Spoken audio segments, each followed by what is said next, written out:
Hello everyone, long time no see! Well, as it was previously announced, we're starting the second season of VVizard's Final Frenzy. This new season will continue bringing new characters, series, and collabs straight to the Rivals of Aether Workshop. To kick us off, let's start this season with a brand new collab, featuring the creator and artist Juang. Without further ado, let's dive right into this trailer.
Helldiver KIA, deploying replacement. Joining the fray! Sending down support weapon. Orbital strike incoming. Say hello to democracy! Deploying sentry.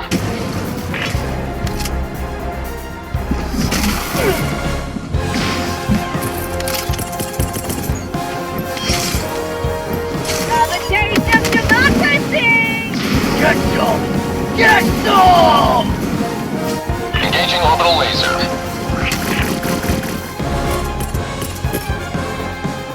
Here comes the cavalry.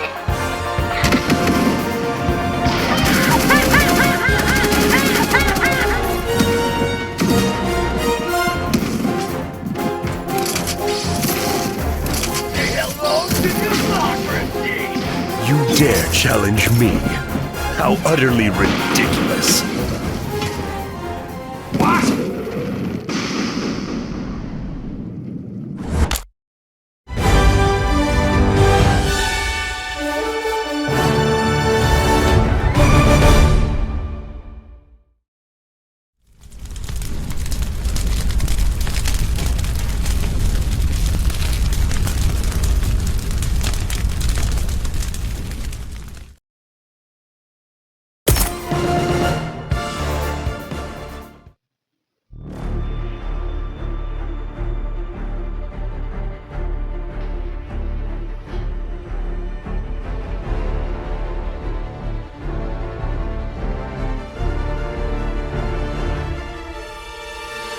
Yes, it's the one of many, the Helldiver, from the hit game Helldivers 2. Ever since I first started playing Helldivers 2 last year, I immediately fell in love with the game and knew I had to somehow adapt it for Rivals Workshop. So, how did that go exactly? Before I started planning on working on Helldiver, I looked around to see if perhaps I could find a lone artist looking for help on developing a Helldiver mod, and lo and behold, I found Juang sharing a few drafts of a Helldiver sprite and animations for Workshop. I then approached him for a possible collab, and bit by bit we started working on the character, having assistance from Doodle Connor, a friend of Wang's, as well as from fellow Frenzy artists. Just like Juang, I also fell completely in love with Helldivers 2, and many of you might know why. Helldivers 2 was developed by Airhead Studios, aka the creators of Magicka, my favorite game of all time.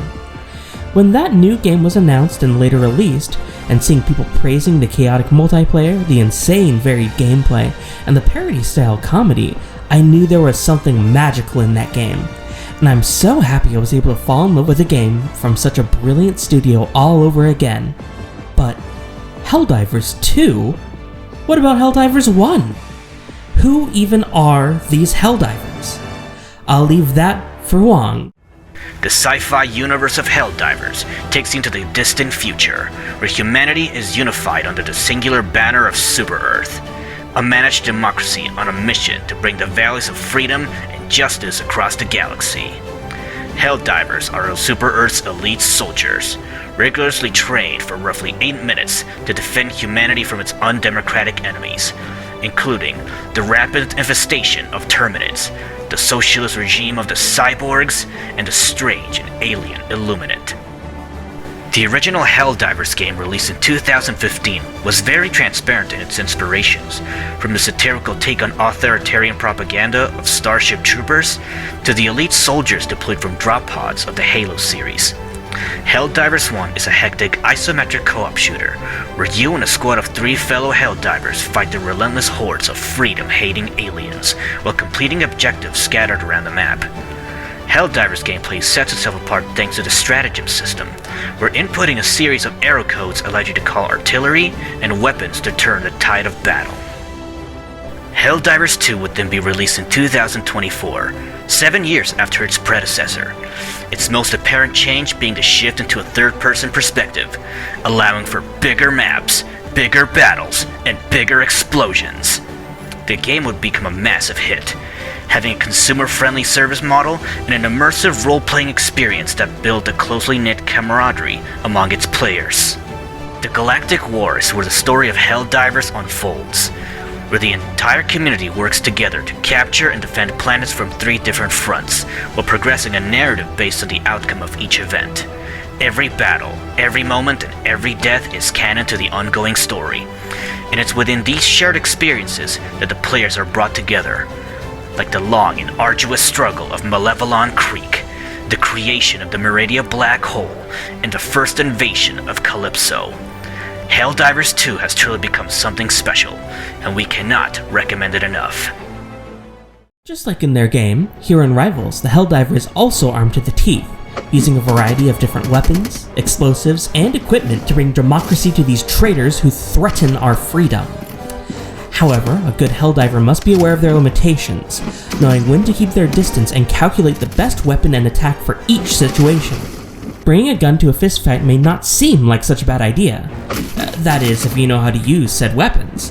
For most of their normal attacks, the Helldiver makes use of various primary and secondary weapons, though since they're not conventional melee attacks, their hitboxes and properties may be a bit unorthodox, or hard to properly hit. But if push comes to shove, the Helldiver can still smack enemies away, or hit them with the guns themselves. Speaking of guns, the Helldiver's neutral special is the AR-23 Liberator. This is the default primary weapon in Helldivers 2. Here in Rivals, the gun shoots quite fast, but it doesn't deal any knockback from a distance. However, if you hit enemies up close, you can make them flinch and follow up from this attack. In the air, the Helldiver shoots the Liberator diagonally downwards. For their forward special, it's another Helldivers classic, the Democratic Dive.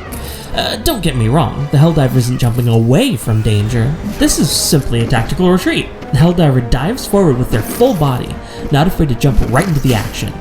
You can use this attack as a snappy burst movement option, and can jump out of it to pursue enemies and keep the pressure strong. This move is also fully invincible against projectiles, so please do keep that in mind. And finally, we have their up special. It's the Jump Pack. In Helldivers, you can equip different backpacks to grant the player different attributes. So here in Rivals, the Helldiver is equipped with the Jump Pack, allowing them to take to the skies of liberty with no restrictions. Well, aside from the Jump Pack's fuel, which limits how high and for how long you can keep flying. So please keep an eye on the fuel meter so you don't run out while chasing enemies off the top. Also know that the fuel fills on its own while the Helldiver is grounded. Wait, we're missing a special, right? while the Helldivers down special is a beast on its own, being 10 different attacks in one.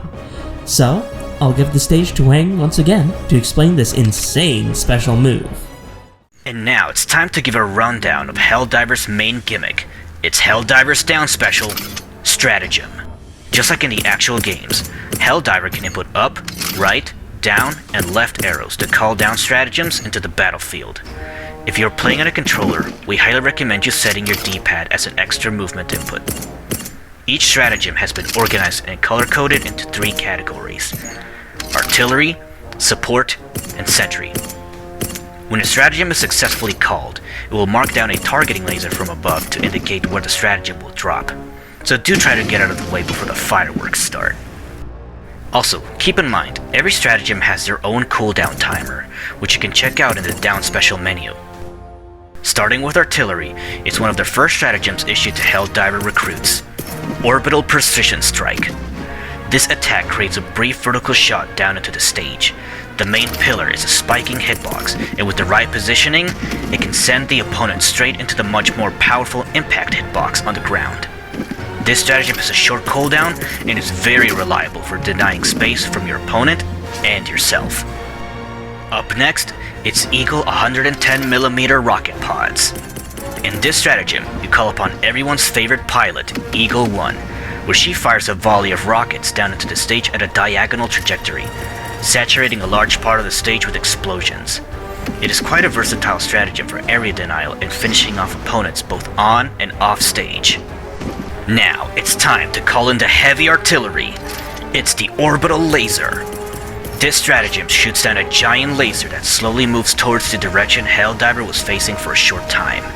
You can use the Orbital Laser to wall out the opponent into taking evasive maneuvers, or as a powerful edge guarding tool. And now for the moment you have been waiting for, the biggest of booms. It's the Eagle 500kg bomb. I'm not gonna sugarcoat it, this stratagem is insane.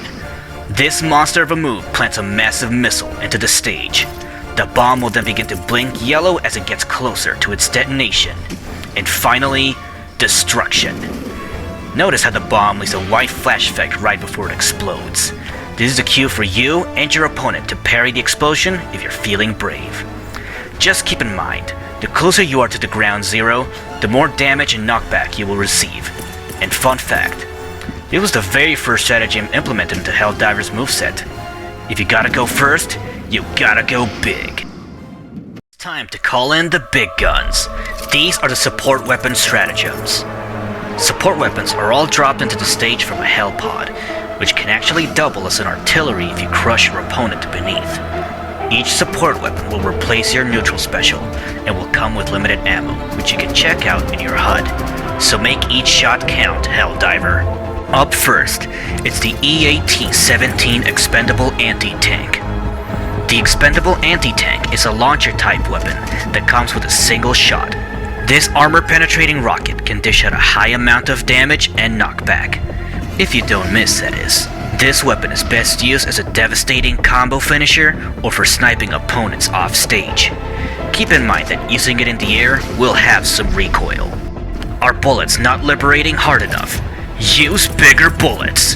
The MG43 machine gun is an upgrade for the AR-23 Liberator, firing bullets that inflict flinch and knockback. You can also fire horizontally while in the air. This weapon fires bullets at a rapid pace and quickly burns through its ammo. For maximum effectiveness, use short controlled bursts. Let's turn up the heat with the FLAM-40 Flamethrower. This is a shorter range alternative to an automatic weapon that incinerates anyone caught in the inferno. With a fast fire rate and inflicting burn effect, this is the ideal tool for racking up damage on your opponents. Next is the RS-422 Railgun. This weapon requires a few seconds to charge before it can be fired, but when it is ready, it fires a fast single projectile with some respectable knockback. Note that the railgun's charge cannot be stored. However, if you want the railgun to dish out some extra oomph, leave it charged until it starts to glow red. In this overcharged state, you have less than a second to release the trigger to fire an even more powerful projectile, or you'll just blow yourself up. truly a high-risk, high-reward weapon. And for democracy, all risk is necessary. And last but not least, let's look into the Sentry stratagems. You have been issued with 2 sentries that Super Earth has deemed the most effective for destroying our enemies, and most certainly not our fellow Helldivers. AM-12 Mortar Sentry provides passive artillery by shooting 5 mortars down at the selected target. This mortar shares its properties with Helldiver's Upstrong, the M25 Rumbler. The Sentry can be destroyed after it sustains enough melee damage from the opponent. Use this opportunity to punish them while their attention is diverted. And the last stratagem, it's the ultimate culmination of Super Earth's bug-zapping technology, the ARC-3 Tesla Tower. This beacon of safety stands tall and proud once deployed into the stage, electrocuting anyone that gets caught within its radius. Just be sure not to get caught in it yourself. And those are the stratagems. We look forward to seeing how you end up using them once they are in your hands. But now, it's time I pass you back to VVizard to cover the rest of Helldiver's kit. They're not as crazy as the stratagems, but the rest of Helldiver's kit still packs a punch. For their forward strong, the Helldiver uses yet another support weapon, the ARC-3 Arc Thrower. In Helldivers, the player needs to charge the weapon for a bit before unleashing a devastating lightning attack that can hit and stun enemies, and it works the same here. The Helldiver aims with the Arc Thrower and unleashes a blast of lightning in front of them. For their Upstrong, the Helldiver makes use of yet another support weapon, although one that is exclusive to the first Helldivers game, at least at the time of this video's release. The weapon is the M25 Rumbler. This is a portable mortar, which allows the Helldiver to lob explosives above their head. These explosives can be aimed left or right, and their launching height changes depending on how much you charge them. If you land a falling explosive on an opponent trying to recover, it'll certainly make them dive into hell. Lastly, for their downstrong, it's another part of the Helldiver's arsenal, the grenades. This one is the G12 high explosive grenade. The Helldiver readies themselves and throws the grenade forward. You can even change the throw trajectory by holding different directions on the analog stick. The grenade explodes on its own, or when coming into contact with another player, and will also explode sooner if you keep holding it before the throw. If you hold the grenade for long enough, you can even blow it up in your hand, causing massive damage and knockback to anyone caught in the blast, including yourself. Now, going over the primary and secondary weapons, the Helldiver makes use of their SG-8 Punisher shotgun for their backing, being one of their strongest normals. Their forward air is the weaker but slightly faster SG-225 Breaker shotgun, shooting 3 consecutive times. For their up air, the Helldiver uses the SMG-37 Defender, a submachine gun that shoots rapidly and can easily carry enemies off the top. While crouching, the Helldiver aims with the P2 Peacemaker pistol, shooting the ground with their down tilt. If you use this attack near a platform or ledge, you can shoot diagonally down at your enemies. And finally, every Helldiver's best friend, their Liberator. Aside from using this weapon for their neutral special, the Helldiver also makes use of it during their neutral air and jab, the later two of which the Helldiver swings the Liberator itself to damage their opponents. They also use their powerful boost to slide into their enemies with dash attack, as well as stomp the scum that threatens Super Earth with their democratic down air. We initially planned on giving the Helldiver gun attacks for their forward tilt and up tilt as well, but with Helldivers 2 receiving new content every other month, during the Helldivers development we had additions of various new weapons and stratagems, including some new melee weapons. For instance, the R2124 Constitution Rifle, used in their forward tilt, which features a bayonet at the tip of the weapon, as well as the CQC-30 Stone Baton, used for their up tilt. The Helldiver also has a passive ability called Friendly Fire. As the name suggests, the Helldiver is vulnerable to their very own attacks, so always get out of the way whenever you're bringing forth giant explosions onto the stage. In the original Helldivers games, Friendly Fire is indeed a vital mechanic. Players can easily blow themselves, or more commonly their teammates, up. Since the Helldiver dies so easily in their games, we also made sure to make them very light and easy to kill here in Rivals.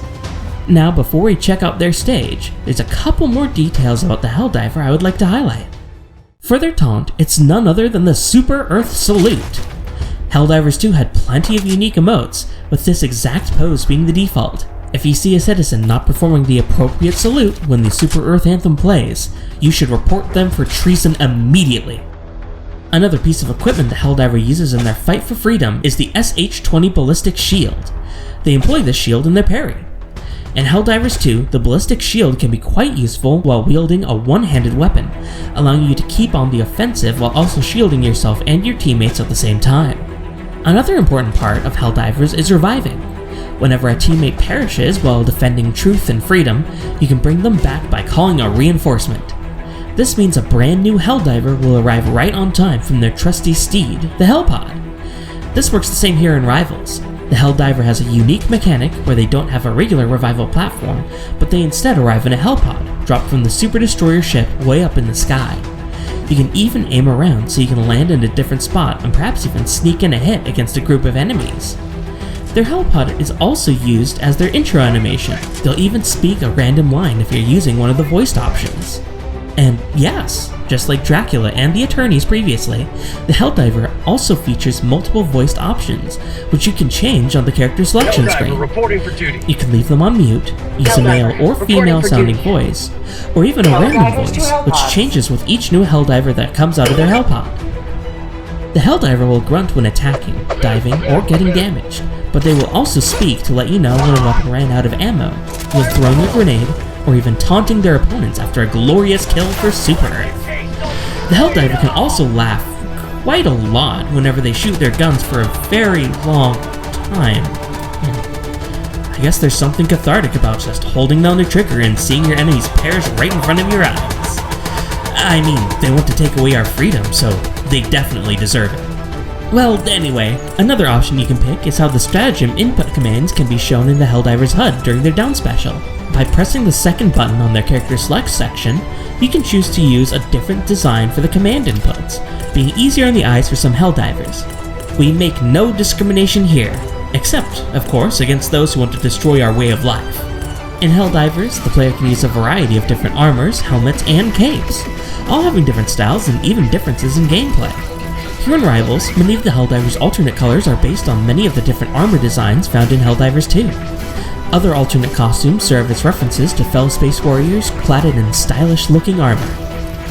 One final point about the Helldivers. In a match with multiple Helldivers, keep in mind they can all share their very own support weapons with their teammates, or enemy Chaos Divers that committed treason. Meaning, if another Helldiver calls a support weapon, you can snatch it out of their Hellpod before they have the chance to do so.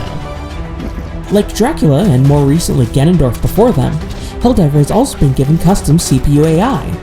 CPU Helldiver knows their arsenal well, and won't hold back on sending their deadliest weapons in your direction. Though, after taking 100%, they won't hold back on their stratagem usage. And as you can see, yeah, they have those inputs memorized. The trailer intro animation was done entirely by Juang and Doodle Connor. They are both experienced with actual animations like this, so this is quite a treat to have on our project. The trailer opens with Dracula facing a few heroes from the Final Frenzy, the Chosen Undead, the Pale Blood Hunter, and even Edgeworth. When the heroes are near defeat, right before Dracula is about to end their pathetic lives, a giant explosion destroys his castle. So many more strange things start to drop from the sky, to the tune of triumphant music. Then it's finally revealed, the Helldiver is here to save the day. Or, more likely, to put the Frenzy crew under new management. And finally, we also have the thumbnail artwork for the Helldiver. History repeats, so yet again, since Parsi wasn't available to make the Helldiver artwork, I called upon Grim Reaper once more. You may remember that they previously worked on the artwork for our Chosen Undead mod, and just like last time, they did a fantastic job. The artwork showcases a single Helldiver ready to take action, being supported by fellow Super Destroyers in the sky, and the flag of Super Earth, always soaring above the Helldiver elite. Finally, let's take a look at the Helldiver's homestage, the Extraction Point, drawn here beautifully by Gustavo, and given gimmick design and coding by VVizard. In Helldivers 2, every mission has an extraction point, where the Helldivers must travel to in order to end the mission after the main objective is complete. This is indicated by the blue beacon coming from the extraction terminal, which is visible from all points of the map. Once there, the Helldivers must hunker down and defend against potential enemy hordes, bitter from their recent defeat. Just remember that your survival is always optional. Here in Rivals, the extraction point is of course based on its in-game appearance, but there was a special direction given to make it look like the Helldivers 2 cover art. Yellow dust smothering the bottom of the screen, distant cliffs fading into the blue sky, and a centerpiece of the giant moon. Or, I suppose that could be a planet. I'm sure either way, it's a recognizable sight to any soldier in the Helldiver Corps. To the right you can even see a Shrieker nest, certainly housing those fascist bugs. But they must be preoccupied at the moment, no doubt being held off by the oncoming fire of the super destroyers that line the sky. And on the Aether variant of the stage, you may notice the terminal on the left has lit up with something on its screen. Those arrows seem to be a bit familiar. I wonder what happens if you input what they tell you. Oh! A loading screen comes up and... Oh, wait, what's that super destroyer aiming at?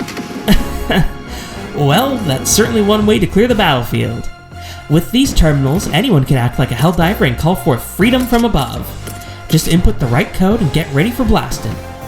Of course, just because you're the one that sent it down, that doesn't mean you're free from getting blasted yourself. In many ways, the stage also acts a bit as a tutorial for the stratagem mechanic, letting you easily familiarize yourself with some of the input patterns and strategies of each weapon. Of course, what would a Helldiver stage be without a super selection of music? By default, the stage contains 4 Helldivers 2 songs, a custom Helldivers 2 medley, the Terminate Horde, the Automaton Legion, and the music for the Illuminate Cult. Additionally, there's 4 more songs originating from the first Helldivers. There's of course the main theme, and medleys for the difficulties of each of the main factions, being the Bugs, Cyborgs, and the Illuminate. All of these can be selected with either tilting the joystick or tilting the C-stick with or without additional button input. So, 8 songs, just like Dracula's Keep, right? Wrong! On a final stock, songs from Helldivers play the Extraction theme, and those from Helldivers 2 play No Divers Left Behind. That's 10 songs on one stage. We really went all out on this one. And this concludes this presentation. I want to apologize for taking so long after Dracula, but hopefully the rest of the Final Frenzy Season 2 will keep delivering with incredible mods and collaborations. Just like I mentioned at the start of this presentation, I had a personal reason for wanting to make Helldiver for Rivals Workshop. Magicka, one of Arrowhead's previous games, is not only my favorite game of all time, but also my introduction to Rivals Workshop. I started making mods for Rivals because it was my dream to see the Magicka wizard on a platform fighter game. When I first played Helldivers, I fell in love with the developer's passion and game expertise all over again, and I wanted to recapture that same magic of my first mod, this time with Helldivers. This serves not only as a continuation of the fighter design set in my original Magicka Wizard mod, but in many ways a full realization of this design space within Rivals Workshop. I like to consider this tribute a huge thank you to the brilliant people behind Arrowhead Studios.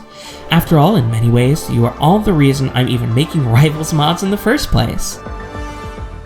So, how was the Helldiver fully realized? We designed the Helldiver to be quite an unorthodox character. Their main tools aren't all that amazing, meaning they need to rely on their powerful and deadly stratagems to get the job done, exactly how it works in the Helldivers games themselves. We tried our best to keep that design here, as well as the vision of making the character fun, chaotic, and easy to play. Now I'd like to thank all of the artists that made this entire project a reality.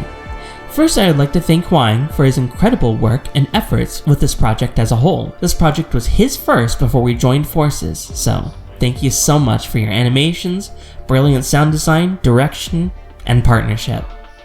On that note, I also want to thank Doodle Connor. Juang brought him onto the project to assist with various animations, and they did that brilliantly, for both the characters' animations themselves, as well as the incredible trailer intro animation. As for the Frenzy crew, I would like to thank Artists of Seer who, once again, came in clutch right at the end, and helped out with the remaining animations for the Helldiver. They look absolutely stunning. And thanks to Gustavo for fully drawing the extraction point stage, it looks absolutely phenomenal. As well as thanks to VVizard, who not only coded the stage, but she also helped out in coding the character as well. And finally, thanks to a few other artists, like Nightshade, who helped with feedback and animation assistance, as well as Stopefish, who helped out in some of the more complex coding matters. And of course, thanks to Grim Reaper for their incredible work with the Helldiver thumbnail artwork. And I believe that is all. The Helldiver, as well as their home stage, should be available right now. I hope you all have fun with everything we've worked on these past couple of months, and I hope you have enjoyed this presentation. I believe we started the Season 2 of the Final Frenzy with a bang, and hopefully we'll have so many more surprises to share with you all soon. See you all next time!